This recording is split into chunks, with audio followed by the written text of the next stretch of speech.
ایک بار جبرائیل علیہ السلام نبی کریم کے پاس آئے تو آپ صلی اللہ علیہ وآلہ وسلم نے دیکھا کہ جبرائیل کچھ پریشان ہیں۔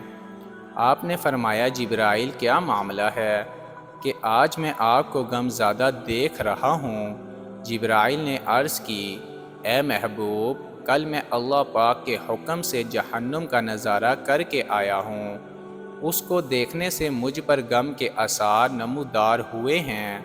نبی کریم نے فرمایا جبرائیل مجھے بھی جہنم کے حالات بتاؤ۔ جبرائیل نے عرض کی جہنم کے کل 7 درجے ہیں، ان میں سے جو سب سے نیچے والا درجہ ہے اللہ اس میں منافقوں کو رکھے گا، اس سے اوپر والے 6 درجے میں اللہ تعالیٰ مشرک لوگوں کو ڈالیں گے، اس سے اوپر 5ویں درجے میں اللہ سورج اور چاند کی پرستش کرنے والوں کو ڈالیں گے، چوتھے درجے میں اللہ پاک آتش پرست لوگوں کو ڈالیں گے، تیسرے درجے میں اللہ پاک یہود کو ڈالیں گے، دوسرے درجے میں اللہ تعالیٰ عیسائیوں کو ڈالیں گے۔ یہ کہہ کر جبرائیل علیہ السلام خاموش ہو گئے تو نبی کریم نے پوچھا جبرائیل آپ خاموش کیوں ہو گئے؟ مجھے بتاؤ کہ پہلے درجے میں کون ہوگا؟ جبرائیل علیہ السلام نے عرض کیا اے اللہ کے رسول، پہلے درجے میں اللہ پاک آپ کے امت کے گناہ گاروں کو ڈالیں گے۔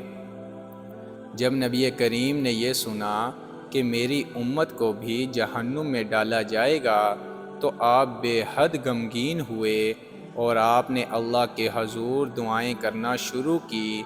3 دن ایسے گزرے کہ اللہ کے محبوب مسجد میں نماز پڑھنے کے لیے تشریف لاتے، نماز پڑھ کر حجرے میں تشریف لے جاتے اور دروازہ بند کر کے اللہ کے حضور رو رو کر فریاد کرتے۔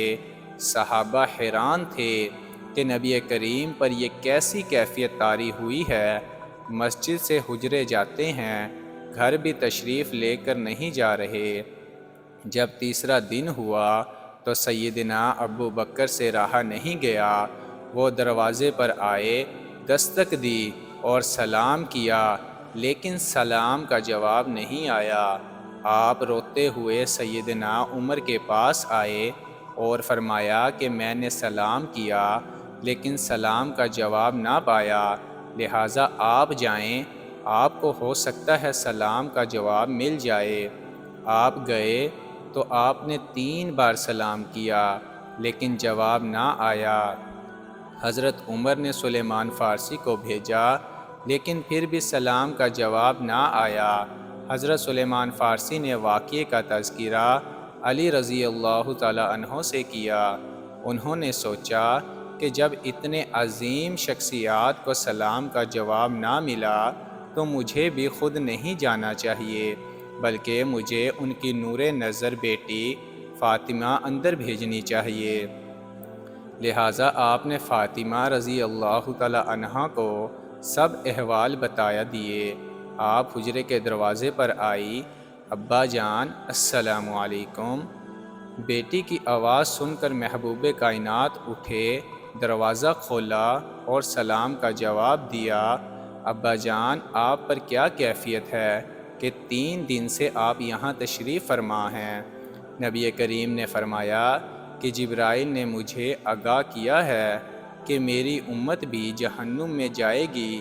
فاطمہ بیٹی، مجھے اپنی امت کے گناہ گاروں کا غم کھایا جا رہا ہے اور میں اپنے مالک سے دعائیں کر رہا ہوں کہ اللہ ان کو معاف کر اور جہنم سے بری کر۔ یہ کہہ کر آپ پھر سجدے میں چلے گئے اور رونا شروع کیا، یا اللہ میری امت، یا اللہ میری امت کے گناہ گاروں پر رحم کر، ان کو جہنم سے آزاد کر۔ کہ اتنے میں حکم آیا وَلَسَوْفَ يُعْطِيكَ رَبُّكَ فَتَرْضَىٰ، اے میرے محبوب غم نہ کر، میں تم کو اتنا عطا کروں گا کہ آپ راضی ہو جائیں گے۔ آپ خوشی سے کھل اٹھے اور فرمایا لوگو، اللہ نے مجھ سے وعدہ کر لیا ہے کہ وہ روز قیامت مجھے میری امت کے معاملے میں خوب راضی کرے گا اور میں نے اس وقت تک راضی نہیں ہونا جب تک میرا آخری امتی بھی جنت میں نہ چلا جائے۔ میرے دوستو، لکھتے ہوئے آنکھوں سے آنسو آ گئے کہ ہمارا نبی اتنا شفیق اور غم محسوس کرنے والا ہے، اور بدلے میں ہم نے ان کو کیا دیا؟ آپ کا ایک سیکنڈ اس تحریر کو دوسرے لوگوں تک پہنچانے کا ذریعہ ہے۔ میری آپ سے عاجزانہ اپیل ہے کہ لا حاصل اور بے مقصد پوسٹیں ہم سے سب شیئر کرتے ہیں۔ آج اپنے نبی کریم کی رحمت کا یہ پہلو کیوں نہ شیئر کریں؟ آئیں ایک ایک شیئر کر کے اپنا حصہ ڈالیں، کیا پتہ کون گناہگار پڑھ کر راہ راست پر آ جائے۔